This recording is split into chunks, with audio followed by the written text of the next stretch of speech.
کھڑے ہیں یا دیواریں کھڑی ہیں اور پتھر ڈلی ہوئی ہے اور ان کے نیچے کھڑے ہو جاتے ہیں اور اللہ تعالیٰ کی بات کرتے ہیں۔ ہم بھی اسی حساب سے اس مسجد میں یہاں پر موجود ہیں کہ چھت ہمارے اوپر ہے اور ہم زمین پر ہیں، اور کارکردگی اس وقت ہماری ہے۔ جو چلے گئے ہیں ان کی ظاہراً کارکردگی نہیں نظر آتی لیکن باطناً موجود ہوتی ہے۔ باطن میں بہت ساری باتیں موجود ہوتی ہیں جو ہمیں نظر نہیں آتی۔ اب دیکھیں نا، پانی ہوتا ہے تو پتہ چلا پانی میں کچھ جراثیم بھی ہوتے ہیں، تو وہ مضر بھی ہوتے ہیں، مفید بھی ہوتے ہیں، تو وہ خوردبین سے ان جراثیموں کو دیکھا جاتا ہے۔ تو مطلب ایک چیز ہے مگر ہمیں نظر نہیں آ رہی، چیز کا وجود ہے ہمیں نظر نہیں آ رہی۔ تو ایسی بہت ساری اور چیزیں بھی ہوتی ہیں، موجود ہوتی ہیں اور ہمیں نظر نہیں آ رہی۔ وہ نظر نہیں آ رہی ہوتی تو وہ نظر ان کو آتی ہیں جن کے دل کی آنکھیں ہوتی ہیں، تو جن کے دل کی آنکھیں نہیں ہوتی ان کو کچھ نظر نہیں آتا۔ جیسے وہ خوردبین والا پانی کے اندر جراثیم کو دیکھتا ہے، تو اسی طریقے سے دل کی آنکھ والا وہ چیزوں کو دیکھ لیتا ہے دل کی آنکھ سے، اور اس ظاہری آنکھ سے ان کو دیکھا نہیں جا سکتا۔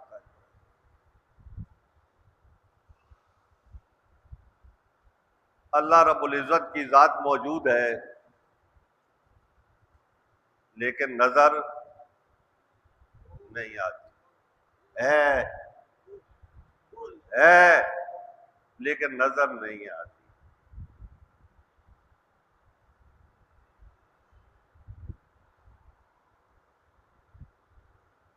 جن کو پتہ چلا وہ ہے تو انہوں نے کہا رب ارنی انظر الیک،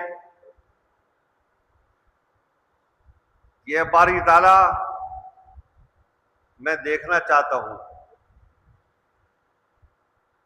تو اس ہستی نے کہا لن ترانی، مجھے دیکھنا آسان نہیں ہے، آپ اللہ کے نبی ہو، اس وقت روح زمین سے آپ سے افضل کوئی نہیں ہے، لیکن مجھے دیکھنا مشکل کام ہے۔ ایسا ہے کہ وَلَٰكِنِ انظُرْ إِلَى الْجَبَلِ فَإِنِ اسْتَقَرَّ مَكَانَهُ فَسَوْفَ تَرَانِي، یہ سامنے طور پہاڑ ہے، اس کی طرف آپ دیکھو تو اگر آپ اپنے حساب میں رہے تو ٹھیک ہے، پھر آپ مجھے بھی دیکھ سکو۔ انہوں نے پہاڑ کی طرف دیکھا، لیکن اس سے پہلے فَلَمَّا تَجَلَّىٰ رَبُّهُ لِلْجَبَلِ جَعَلَهُ دَكًّا وَخَرَّ مُوسَىٰ صَعِقًا، اللہ نے اس پہاڑ پہ تجلی ڈالی۔ پہاڑ تو پہلے موجود تھا، اس وقت جب یہ مکالمہ ہو رہا تھا اللہ رب العزت نے تجلی ڈالی، اس پر تجلی کی، اس پر توجہ کی، تو پہاڑ ریزہ ریزہ ہو گیا اور حضرت موسیٰ علیہ السلام بے ہوش ہو کے گر گئے۔ تو حضرات گرامی، موسیٰ علیہ السلام نے کچھ دیکھا تو بے ہوش ہوئے نا، بغیر دیکھے تو بے ہوش نہیں ہوئے، کچھ دیکھا انہوں نے، تو دیکھا تھا اور دیکھنے کے بعد وہ بے ہوش ہو گئے جو ہے۔ تو وہ پہاڑ بھی ادھر موجود تھا، اس کو ریزہ ریزہ ہونے کی کیا ضرورت تھی؟ تو پہاڑ کے اوپر بھی کوئی طاقت آئی جو نظر نہیں آ رہی تھی، جو طاقت آئی اللہ کی تجلی کی، اللہ کی توجہ کی، تو پہاڑ ریزہ ریزہ ہو گیا، اور کسی کو پتہ نہیں چلا کہ پہاڑ کیوں ریزہ ریزہ ہو گئے، پہاڑ ٹکڑے ٹکڑے کیا ہوا ہے، اس کے پتھر کیوں گر گئے ہیں، کیوں ٹکڑے ٹکڑے ہو گئے ہیں، کسی دوسرے لوگوں کو پتہ نہیں چلا۔ تو مطلب یہ ہے کہ بہت سی چیزیں ایسی ہیں جو دیکھنے والوں کو نظر نہیں آتی، ان کو ماننا پڑتا ہے، ماننا پڑتا ہے کہ یہ چیزیں ہیں۔ تو حضرات کرام میں یہ گزارش کر رہا تھا کہ کچھ چیزیں ایسی ہوتی ہیں کہ ان کو دیکھا نہیں جا سکتا مگر وہ موجود ہوتی ہے اور ماننا پڑتا ہے کہ یہ موجود ہے۔ اللہ رب العزت نے ارشاد فرمایا کہ وجاہدوا فی اللہ حق جہاد،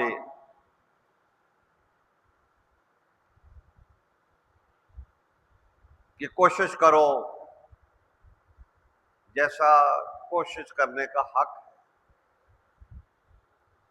مجاہدہ اور ریاضت کرو جیسے مجاہدہ اور ریاضت کرنے کا حق ہے۔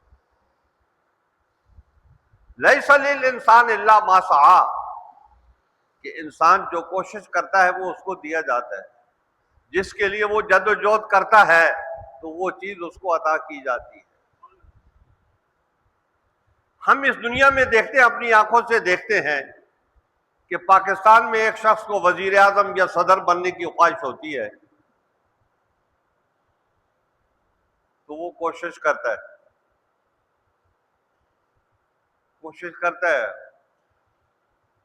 بن جاتا ہے۔ ہمارے سامنے کئی صدر صاحب آئے، کئی وزیر اعظم صاحب آئے اور گئے چلے گئے جو ہے نا، اور کئی پر تول رہے ہیں، پھر جو ہے نا وہ وزیر اعظم اور صدر بننے کے لیے انتظار میں ہیں، کوشش میں ہیں۔ تو مطلب یہ ہے کہ یہ پاکستان کی دنیا کا جو نظام ہے تو اس میں ایک یہ اعلیٰ مرتبہ ہے، اس پر پہنچنے کے لیے کوشش کی جاتی ہے تو وہ کوشش اس کے حساب سے کی جاتی ہے تو وہ وزیر اعظم بن جاتا ہے۔ تو اللہ تعالیٰ ارشاد فرماتا ہے کوشش کرو جیسا کوشش کرنے کا حق ہے۔ میں آپ سے یہ نہیں کہتا ہوں کہ آپ وزیر اعظم بننے کی یا صدر بننے کی کوشش کرو،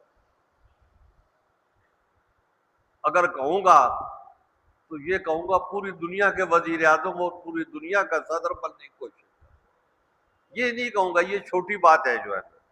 پوری روئے زمین پہ مسلمانوں کی بڑی آبادی ہے تو بہر کیف وہ آدمی کوشش کرے تو ہو سکتا ہے وہ اللہ تعالیٰ اس کو بنا دے۔ تو برکہ میں یہ بات کہنا چاہتا ہوں کہ آپ کوشش کرو اچھا انسان بننے، میں بھی آپ بھی اگر ہم کوشش کریں گے کہ اچھا انسان بن جائے تو ہم بن جائیں گے، کوشش کریں گے تو ہم ہو جائیں گے اچھے انسان۔ ہم طے کر لیں گے جب کہ اللہ رب العزت نے ہمیں یہ کام کہا ہے تو یہ ہم کریں گے، اس سے پیچھے نہیں ہٹیں گے۔ تو جب ہم یہ بات طے کر لیں گے تو ہم اس راستے پہ چل پڑیں گے، تو ہم پہنچ جائیں گے۔ لیکن جو سوتے رہیں گے تو وہ تو نہیں پہنچتے۔ اس راہ میں چلنے والے رات کو جاگتے ہیں، تو جو رات کو جاگتا ہے من طلب العلا سحر اللیالی، کہ جو بلندیوں کا طلبگار ہوتا ہے تو وہ راتیں جاگ کے گزارتا ہے، اس کی راتیں جو ہیں صبح ہو جاتی ہیں بیٹھے بیٹھے۔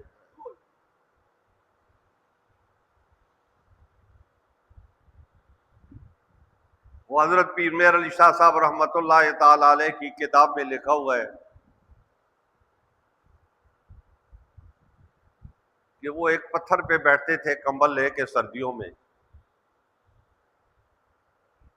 اور صبح اذان ہوتی تھی تو وہاں سے اٹھتے تھے۔ یہ ہم بیٹھتے ہیں نا مسجد میں آتے ہیں تو التی پالتی مار کے بیٹھتے ہیں یا دو زانو بیٹھتے ہیں، تھوڑی دیر بعد ہمیں بدلنے کی ضرورت پڑتی ہے تو پھر ہم دوسری طریقے سے بیٹھتے ہیں، پھر ہم تیسرے طریقے سے بیٹھتے ہیں، پھر ہم چوتھے طریقے سے بیٹھتے ہیں۔ تو زیادہ دیر ایک حیث پر ہم بیٹھ نہیں سکتے۔ اب یہ دیکھیں یہ ایسے بیٹھے ہوئے ہیں، تھوڑی دیر بعد یہ دو زانو بیٹھ جائیں گے، تھوڑی دیر بعد یہ التی پالتی مار کے بیٹھ جائیں گے۔ تو یہ ایک طریقے سے کیوں نہیں بیٹھتے؟ اس لیے کہ انہوں نے کوشش نہیں کی کبھی۔ جب آدمی کوشش کرتا ہے تو عشاء کے بعد وہ بیٹھے جیسے بیٹھے تو پھر صبح اٹھے اسی نشست پہ جو ہے نا۔ تو یہ کام مشکل ہے، آسان نہیں ہے، مشکل ہے، لیکن وجاہدوا فی اللہ حق جہاد، آپ کوشش کریں گے تو کوشش کے بعد یہ آپ کو حاصل ہو جائے گا، آپ یہاں تک پہنچ جائیں گے۔ ایک دن آئے گا کہ آپ کہیں گے کہ ہاں آج عشاء کے بعد بیٹھا اور صبح اسی عہد سے میں اٹھا جاؤں، نہ وضو کا پرابلم ہے نہ کوئی اور چیز ہے، بالکل سکون اور اطمینان کے ساتھ آپ اٹھ۔ تو یہ کیا ہوتا ہے؟ یہ ہوتا ہے کہ اس راہ میں جس پر آدمی چل رہا ہوتا ہے، جدوجہد کر رہا ہوتا ہے، تو جدوجہد کرتا رہتا ہے تو آگے بڑھتا رہتا ہے، منزل آگے چلتی رہتی ہے، چلتی رہتی ہے، چلتی ہے۔ وجاہدوا فی اللہ حق جہاد، اور تم لوگ کوشش کرو، محنت کرو، مشقت کرو، ایسی مشقت کہ جیسی مشقت کرنے کا حق ہے۔ وجاہدوا فی اللہ حق جہاد،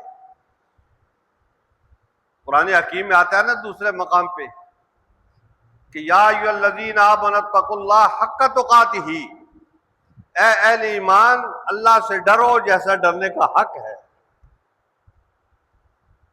یعنی اعلیٰ طریقہ جو ڈرنے کا ہے، خوف کا ہے اللہ سے، وہ تمہارے اندر ہونا چاہیے۔ رات کو ہم درس میں آیت کریمہ آئی، درس کی آخری آیت تھی وہ الاخلاء یومئذ بعضهم لبعض عدو الا المتقین، کہ اللہ تعالیٰ قیامت کی بات کر رہا ہے۔ تو وہ جو ادھر تمہارے دوست ہوتے ہیں، دنیا میں آدمی دوست بناتا ہے تو دوستی ہوتی ہے اس سے، آج کل دوست بنایا جاتا ہے اس کو لوٹنے کے لیے، پتہ چلے اس کے پاس پیسے ویسے ہیں، وہ اور چیزیں نکالنے کے لیے اس کو دوست بنایا جاتا ہے، جب چیز نکال لی جاتی ہے تو پھر تو کون اور میں کون ہو جاتا ہے۔ لوگوں کے اندر دوستی کرتے ہیں تو پس پردہ دھوکہ ان کے اندر موجود ہوتا ہے کہ وہ اس کو دھوکہ دیں گے جو ہے۔ تو خیر،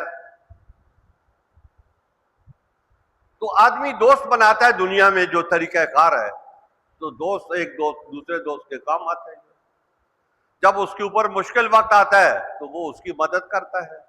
یہ دوستی نیچے کے لوگوں سے شروع ہوتی ہے تو اوپر تک جاتی ہے جو ہے نا، تو دوست دوست کی مدد کرتے ہیں، اس کا تعاون کرتے ہیں، اس کو مصائب و آلام سے نکالنے کی کوشش کرتے ہیں۔ یہ دنیا کا دستور ہے۔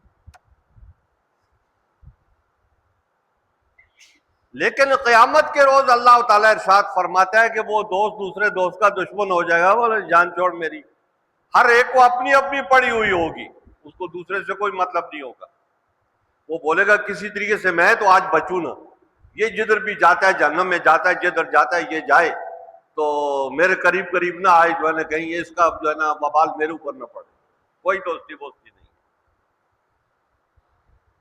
اللہ تعالیٰ یہ کہنے کے بعد کہتا ہے کہ الا المتقین، مگر متقیوں کی جو دوستی ادھر قائم ہوگی وہ ادھر بھی قائم رہے گی، وہ ادھر آپ کو فائدہ پہنچائیں گے، متقی لوگ جو ہے ادھر آپ کی وہ مدد کریں گے جو ہے۔ تو میں نے کہا وہ غوث اعظم کے متقی ہونے پر تو ساری دنیا کا یقین ہے، تو اس کا مطلب یہ ہے ادھر جو ان سے دوستی کر لے تو ان کی دوستی اس کو ادھر کام آئے گی جو ہے، قیامت کے روز اس کو کام آئے گی۔ یہ نہیں ہے کوئی کسی کے کام نہیں ہے، لیکن اللہ تعالیٰ ارشاد فرماتا ہے الا المتقین، مگر متقی لوگ جو ہیں جن سے آپ دوستیاں کریں گے تو وہ دوستی وہاں پر آپ کو کام آئے گی۔ یہاں پر بھی آتی ہے اور وہاں پر بھی آتی ہے۔ یہاں پر ہم کسی متقی سے دوستی کرتے ہیں تو ہمارے بہت چھوٹے چھوٹے سے خیالات ہوتے ہیں، خیالات کا مطلب یہ ہے کچھ ہمارے مسائل ہوتے ہیں تو ہم سوچتے ہیں اس سے دوستی کریں تو ان مسائل سے نکل جائیں، ہمارا اتنا ہی سا مقصد ہوتا ہے۔ لیکن وہ قیامت کے روز جو کام آئے گی دوستی، وہ تو اصل دوستی کا ظہور ہوگا وہاں پر، اور وہ وہاں پر جب جو ہے نا کام آئے گی تو وہ ایسا مسئلہ ہے کہ اس ساری کائنات کا سب سے بڑا مسئلہ ہے، جو اس دن پاس ہو گیا سو پاس ہو گیا، جو فیل ہو گیا فیل ہو گیا۔ تو اس دن متقیوں کی دوستی کام آتی ہے۔ تو میں یہ بات آپ سے عرض کر رہا تھا، اللہ تعالیٰ ارشاد فرماتا ہے کہ وجاہدوا فی اللہ حق جہاد، کہ اللہ کی راہ میں کوشش کرو، اللہ کی طرف آنے کی کوشش کرو، تو کوشش کرو گے تو اللہ سے بات ہو جائے گی آپ کی، اللہ کی رویت بھی ہو جائے گی، ادھر ہوگی ادھر ہوگی، ادھر کا تو سب کا اتفاق ہے، ادھر تھوڑی گڑبڑ ہے تو ادھر سب کا اتفاق ہے کہ اللہ تعالیٰ کی رویت ہوگی۔ اور حدیث شریف میں آتا ہے کہ اللہ تعالیٰ کو لوگ ایسے دیکھیں گے جیسے چودھویں کے چاند کو دیکھتے ہیں، ایسے دیکھیں گے سامنے۔ وہ جو دیکھیں گے دیکھیں گے۔ اللہ تعالیٰ نے فرمایا ہے لا تدرک الابصار وہو یدرک الابصار، یہ تمہاری آنکھیں اس دنیا میں جو موجود ہیں یہ بہت کچھ دیکھتی ہیں، لیکن یہ اللہ کی ادراک نہیں کر سکتی۔ لا تدرک الابصار، یہ تمہاری آنکھیں اس کا ادراک نہیں کر سکتی، وہو یدرک الابصار، اور وہ ہر چیز کا ادراک کرتا ہے۔ ہم آنکھ سے دیکھتے ہیں اور وہ بغیر آنکھ کے دیکھتا ہے، وہ اپنی ذات سے دیکھتا ہے اور ساری کائنات اس کے سامنے ہے۔ اس وقت جو یہاں ہم لوگ بیٹھے ہوئے ہیں، ہم رب العزت کے سامنے ہیں کہ اس وقت کون کون بیٹھا ہوا ہے۔ جب وہ حساب لے گا تو یہ مسئلہ بھی آ جائے گا کہ آپ اس جمعے کو وہاں بیٹھے تھے جو ہے نا، تو کسی اور کو پتہ ہے یا نہیں ہے؟ رب العزت کو پتہ ہے کہ ادھر کون کون بیٹھا ہے۔ جو گھر سے کہہ کے آیا ہے کہ جمعہ پڑھنے جا رہا ہوں، آگے کہیں اور چلا گیا ہے، تو گھر والے تو یہی سمجھیں گے مسجد میں بیٹھا ہے، لیکن اللہ رب العزت جانتا ہے کہ وہ کہاں بیٹھا ہوا ہے۔ تو اللہ تعالیٰ نے ارشاد فرمایا ہے وَجَاهِدُوا فِي اللَّهِ حَقَّ جِهَادِهِ، پھر فرماتا ہے هُوَ اجْتَبَاكُمْ، اللہ تعالیٰ نے تمہیں چن لیا ہے، جیسے پہلے بنی اسرائیل کو چنا تھا، تو بنی اسرائیل تو اعلیٰ درجے کے نافرمان نکلے کہ اللہ تعالیٰ نے کی طرف سے ان کو حکم ہوا کہ اے موسیٰ ان کو بولو جہاد کرو، جو ہے قتال کرو اس قوم سے۔ تو انہوں نے کہا کہ اے موسیٰ فَاذْهَبْ أَنْتَ وَرَبُّكَ فَقَاتِلَا إِنَّا هَاهُنَا قَاعِدُونَ، اے موسیٰ کہ آپ جاؤ اور آپ کا خدا جا کے جنگ کرو، یہ کام ہم سے نہیں ہوتا، ہم اس قوم سے لڑنے لگے، یہ اتنے طاقتور لوگ ہیں، یہ مار دیں گے ہمیں، جو ہے ہم ان سے نہیں لڑتے۔